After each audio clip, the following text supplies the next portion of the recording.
Je suis maintenant la deuxième personne à faire ses tours après... Non, pas Fachi. Angela.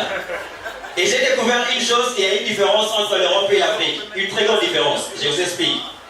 En Afrique, si tu entends un mec dire l'amour est avec, c'est que sa copine est moche. Mais en Europe, si tu entends un mec dire l'amour est avec, c'est qu'il sort avec une femme qui a l'âge de sa grand-mère. Bon, je ne parle pas d'Emmanuel Macron. Bah, entre nous, Emmanuel Macron. Il a fait comment pour draguer sa pauvre Brigitte? Le mec, qu'est-ce qu'il a dit à Brigitte pour convaincre son cœur? Parce que moi, je ne pense pas que le mec était là. Bonjour, Mémé. Je m'appelle Ima. Je voulais juste te dire, dans 30 ans, je serai président de la France. Et je voulais que tu sois ma grand-mère. Non, je ne pense pas. Et vous savez, depuis que Emmanuel Macron a dragué sa propre Brigitte, tous les pépés, les grands-pères sont devenus vigilants. Moi, mon grand-père, il ne veut plus me voir chez lui. Dès qu'il me voit des lois, il cache sa femme sous la table. En France, il y a un mouvement qui s'était créé. Vous vous rappelez, non? Les gilets jaunes. Vous regardez la TVT, là. Dis le TVT. En France, il y a un mouvement qui s'était créé, les gilets jaunes. En fait, les gilets jaunes, c'est juste un mouvement de grands-pères qui se sont réunis pour revendiquer leur femme qu'Emmanuel Macron avait piqué avec sa bande. Bon, c'est l'ex-mari de Brigitte qui me l'a confirmé. Il y a une très grande différence entre l'Afrique et l'Europe. En Europe, pour draguer une fille, c'est simple. Tu as dit juste un jeu. Elle te répond t'aime. Vous sortez directement ensemble. On les voit dans les films, n'est-ce pas, monsieur? Mais en Afrique, quand tu viens une fille, elle te répond ah non, allez, donne seulement, ne dis pas de mon temps. Sugar daddy. Bizarre.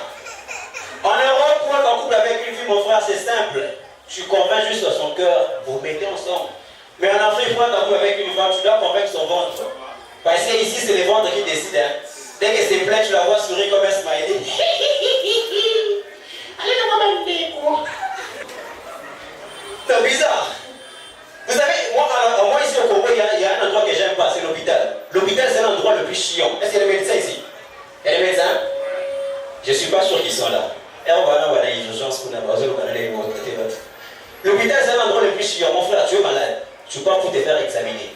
Au lieu qu'on t'examine, on t'envoie la consultation. Tu arrives à la consultation, on te renvoie faire des examens. Attends, vous voulez blaguer avec nous ou quoi? Et là-bas, avant d'entrer là-bas, tu dois payer l'argent pour voir un mec que tu ne connais même pas. Le mec, il n'est même pas une star. Et il va te poser des questions à la con. Des trucs genre, tu as mal où? Tu te sens comment?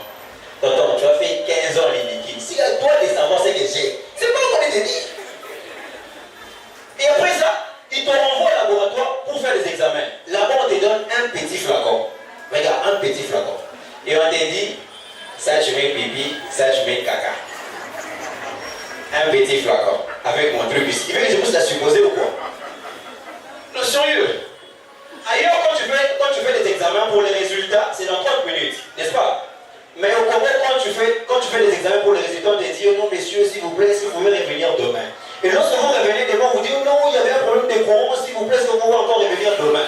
Et lorsque vous revenez encore demain, vous dites, oh, le laboratoire était là, il s'est déplacé, est-ce que vous pouvez encore vraiment revenir demain? Et lorsque vous revenez encore vraiment demain, vous dites, oh, le laboratoire est mort. Donc, le mec est parti avec mon caca. Sérieux. Et vous avez remarqué, en RDC, quand tu fais des examens, les résultats, peu importe ce que tu fais, c'est toujours la malaria. Vous avez déjà remarqué, hein?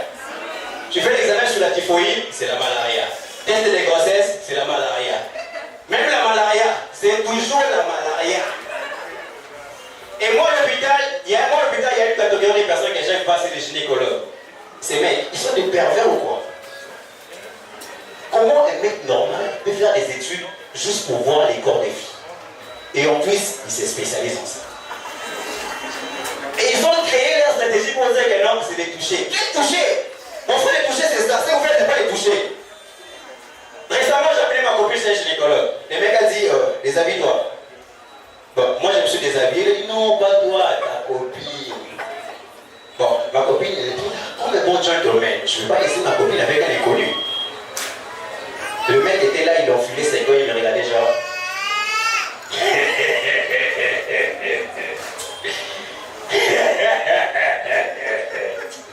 Ah, petit. Je vous rassure. démonstration, quand j'ai vu la taille de ses doigts, j'ai rhabillé ma copine, on est parti.